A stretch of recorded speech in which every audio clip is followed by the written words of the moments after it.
حضرت بلال نے اس سے پہلے اذان دینا چھوڑ دیا تھا، لیکن اب خلیفہ عمر کی ریکویسٹ پر حضرت بلال دوبارہ کھڑے ہوئے اور جیروسلم کی پہلی اذان دی۔ اللہ اکبر اللہ اکبر۔ اس طرح اسلام کی 3 ہولی سٹیز میں مکہ، مدینہ، جیروسلم، سب کی پہلی اذان حضرت بلال رضی اللہ عنہ نے دی تھی، جہاں آج تک ہر دن اسی طرح اذان دی جاتی ہے۔ خلیفہ عمر بلال رضی اللہ عنہ کی اتنی عزت کیا کرتے تھے کہ ایک بار ابو سفیان رضی اللہ عنہ مکہ کے پرانے سرداروں کے ساتھ خلیفہ عمر سے ملنے آئے، اور اسی وقت حضرت بلال بھی کچھ پرانے غلاموں کے ساتھ خلیفہ عمر سے ملنے آئے، تو حضرت عمر نے اپنا سیکرٹری بھیجا، حضرت بلال اور ان کے دوستوں کو اندر آنے کی اجازت دی، اور ابو سفیان اور ان کے سرداروں کو کہا کہ آپ انتظار کریں، خلیفہ بزی ہے۔ یہ دیکھ کر ابو سفیان رضی اللہ عنہ کو غصہ آیا کہ عمر ان پرانے غلاموں کو ہم سرداروں سے زیادہ عزت دے رہا ہے، لیکن وہاں بیٹھے ایک شخص نے ابو سفیان سے کہا کہ اب غصہ کرنے کا کوئی فائدہ نہیں ہے، اسلام ان غلاموں کے لیے بھی آیا تھا اور تم سرداروں کے لیے بھی، لیکن یہ اسلام قبول کر کے آج تم سے آگے نکل گئے اور تم سب پیچھے رہ گئے۔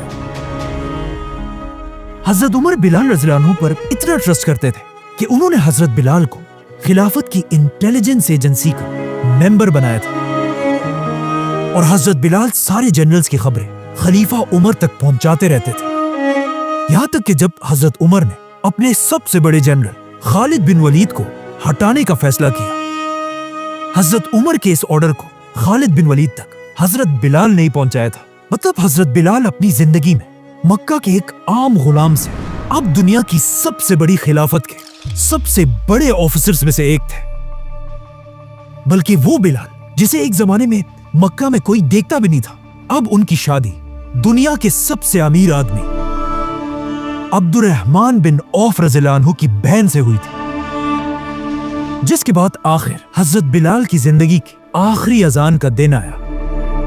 جب حضرت بلال شام میں رہ رہے تھے، ایک رات انہوں نے خواب دیکھا جس میں آپ صلی اللہ علیہ وسلم ان کے پاس آئے اور حضرت بلال سے کہا کہ بلال تمہیں کیا ہو گیا ہے، تم اب ہمارے پاس کیوں نہیں آتے؟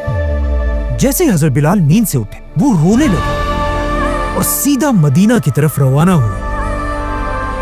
جیسے ہی حضرت بلال مدینہ پہنچے، ان کی نظر رسول اللہ صلی اللہ علیہ وسلم کے نواسوں حسن اور حسین پر پڑی۔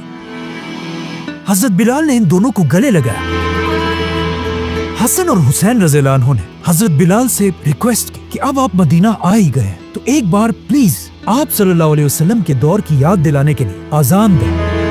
اب حضرت بلال اذان دینا تو نہیں چاہتے تھے، لیکن وہ آپ صلی اللہ علیہ وسلم کے نواسے حضرت حسن کی فرمائش نہیں ٹھکرا سکتے تھے، اور حضرت حسن تو دکھتے بھی بالکل آپ صلی اللہ علیہ وسلم کی طرح تھے۔ تو حضرت بلال کئی سالوں کے بعد آگے بڑھے اور مسجد نبوی میں کھڑے ہو کر زور سے اذان دینے لگے۔ اللہ اکبر اللہ اکبر۔ جیسے ہی حضرت بلال کی آواز مدینہ کی گلیوں میں پھیلی، لوگ ان کی آواز سن کر حیران رہ گئے۔ مدینہ کے بازار میں سب اپنی دکانیں کھلی چھوڑ کر رسول اللہ صلی اللہ علیہ وسلم کی مسجد کی طرف بھاگنے لگے، اور حضرت بلال کی آواز سن کر سب کو آپ صلی اللہ علیہ وسلم اور ان سارے صحابہ کی یاد آ رہی تھی جو اب دنیا سے چلے گئے تھے۔ لیکن جیسے ہی ایک بار پھر حضرت بلال اذان میں محمد کے نام تک پہنچے، محمد، حضرت بلال کی آواز بالکل رک گئی اور وہ رونے لگے، اور ان کے ساتھ پورا مدینہ بھی زور زور سے رونے لگا۔ حضرت بلال نے دوبارہ کوشش کی، لیکن پھر محمد کے نام تک پہنچ گئے، ان کی آواز رک گئی اور وہ دوبارہ رونے لگے۔ یہ تھی حضرت بلال کی زندگی کی آخری اذان، جس کے بعد وہ واپس شام گئے اور وہیں پر فوت ہو گئے،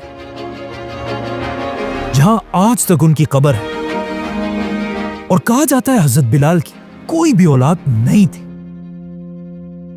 لیکن حضرت بلال کے وفات کے بعد بھی پوری دنیا کے مسلمان انہیں یاد کرتے تھے، یہاں تک کہ افریقہ میں حضرت بلال اتنا فیمس ہو چکے تھے کہ آنے والے افریقہ کے ہر مسلمان بادشاہ یہ کوشش کرتے تھے کہ کسی طرح وہ اپنا تعلق حضرت بلال کے ساتھ جوڑے۔